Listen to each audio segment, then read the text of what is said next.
Pak Prabowo kesal terhadap para menteri sehingga muncul isu reshuffle. Mungkin kalian kaget, apakah benar Pak Prabowo di 100 hari ini akan reshuffle atau itu hanya sebatas isu saja? Bagaimana menurut kalian? Menurut analisis saya,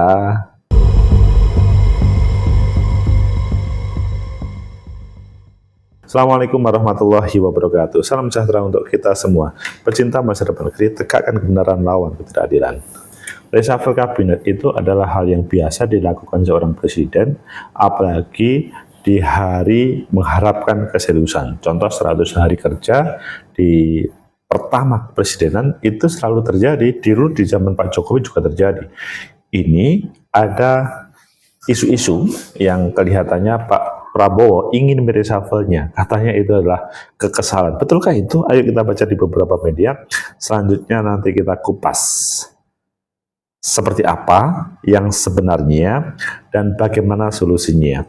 Pertama kita baca yang ada di CNN Indonesia, sinyal reshuffle dan puncak kekesalan Prabowo ke menteri. Ini judulnya super heboh. Kalau di Kompas, soal isu reshuffle kabinet Prabowo Gibran Menteri PU, saya ini batur, merendah. Karena ya sepertinya sudah tidak punya kuasa. Kalau di Detik, Istana buka suara isu reshuffle usai Prabowo sentil anak buah dablek. Ada kata dablek. Dan yang terakhir kita lihat di CNN juga, Menteri-Menteri Gerindra respon isu reshuffle kabinet Prabowo. Kalian pilih yang mana?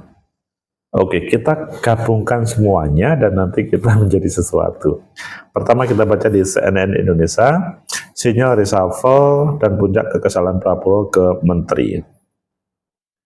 Jakarta, CNN Indonesia, Presiden Prabowo Subianto mengancam akan melakukan kocok ulang reshuffle kabinet terhadap sejumlah menteri di kabinet merah putih yang dinilai masih bandel dan tidak bekerja dengan benar untuk rakyat. Dalam pidatonya di acara Harlah ke-102 Nahdlatul Ulama pada Rabu, Prabowo kembali memberi peringatan akan menindak menteri yang tidak berubah meski sudah berulang kali diberikan peringatan. Siapa yang bandel, siapa yang dablek, siapa yang tidak mau ikut dengan aliran besar ini, dengan tuntutan rakyat pemerintah yang bersih, siapa yang tidak patuh akan saya tindak. Wow, militernya muncul guys. Selepas acara, Prabowo kembali menegaskan kepada awak media apabila dirinya akan menyingkirkan menteri yang tidak bekerja dengan baik untuk kepentingan rakyat. Hal itu juga disampaikan untuk menjawab peluang adanya reshuffle atau kocok ulang kabinet pasca 100 hari kerja kabinet merah putih. Kepentingan harganya untuk bangsa, tidak untuk rakyat. Tidak ada kepentingan lain yang tidak mau bekerja benar-benar untuk rakyat, ya saya singkirkan. Puncak kekesalan pada menteri. Direktur Trias Politika Strategis Agung Baskoro memaknai pernyataan Prabowo tersebut sebagai peringatan keras atau kartu kuning terhadap jajaran kabinet merah putih. Agung batuk-batuk, maka harus minum dahulu.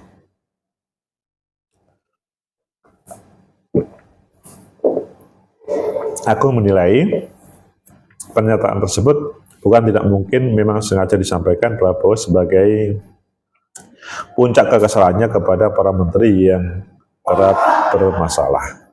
Menurutnya kekesalan yang disampaikan Prabowo sangat wajar dikarenakan dirinya sebagai presiden harus turun tangan untuk mengatasi kegaduhan yang ditimbulkan oleh para menteri baik secara langsung ataupun melalui perantara.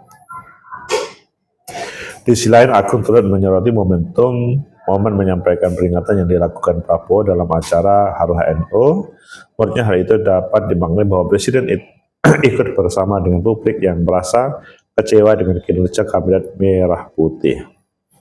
Reshuffle ideal di 6 bulan pemerintahan. Ini adalah yang disampaikan oleh beberapa orang yang tentunya ya pemberi masukan terhadap negara. Kalau kita lihat yang ada di tempat lain, misalkan di Kompas, Menteri PU, saya ini batur pembantu, jadi dia tidak bisa berbuat apa-apa. Ini disampaikan oleh Menteri PU, Dodi Hanggodo, menanggapi santai terkait isu reshuffle tersebut. Karena bagi saya ini batur, kan pembantu, kan tidak kontrak kerjanya. Jadi bahasanya rendah. Maksimalkan kebaturannya. Tadi menjelaskan bahwa dirinya akan mengikuti semua aturan yang ditempatkan atau ditetapkan atasan. Ketika ditanya mengenai perannya sebagai pembantu, Dodi menegaskan bahwa dirinya akan memaksimalkan fungsinya. Dan kalau kita melihat di Detik juga sama, Istana Buka Suara, reshuffle usai Prabowo, anak buah mendaplek. Bagaimana menurut kalian, apakah ini pertanda apa yang dirasakan oleh Pak Prabowo merupakan ekspresi dari yang dirasakan oleh rakyat semuanya dan memang akan melakukan reshuffle? Menurut analisis saya, pertama, bahwa Presiden mempunyai hak prerogatif untuk melakukan reshuffle ataupun tidak. Itu kewenangan beliau, sehingga siapapun yang tidak bekerja profesional, dapat bisa diproses, baik di 100 hari kerja atau dalam bahasa 6 bulan dalam proses pekerjaan pertama. Selama ada sebuah masalah.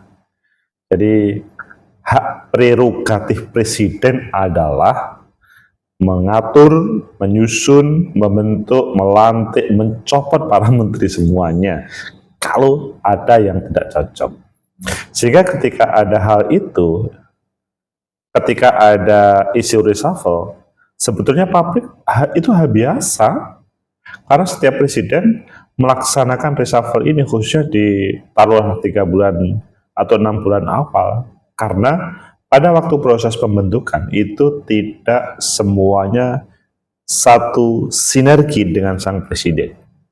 Ada sebagian karena kepentingan partai politik atau ada sebuah kepentingan, maksudnya titipan dari berbagai yang mempunyai sumbangsih dalam kemenangan proses pemilihan. Kemudian yang kedua, ketika ada hal itu, ada pernyataan saya manut, saya kan pembantu yang disampaikan Pak PU. Dan itu tentunya kalau menurut saya tidak hanya Menteri PU saja ya, tetapi semuanya pasti akan mengatakan begitu. Karena ya memang pada dasarnya mereka adalah pembantu presiden. Meskipun sebagian melakukan dramaturgi, panggung depan dan panggung belakang itu berbeda. Panggung depannya mengatakan, ya, saya akan mematuhi, saya akan manut, tetapi di panggung belakangnya ada kelompok-kelompok yang melakukan sebuah gerakan,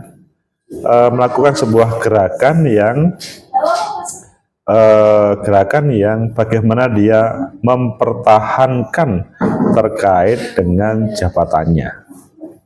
Kemudian yang ketiga, apakah betul hal ini akan dilaksanakan?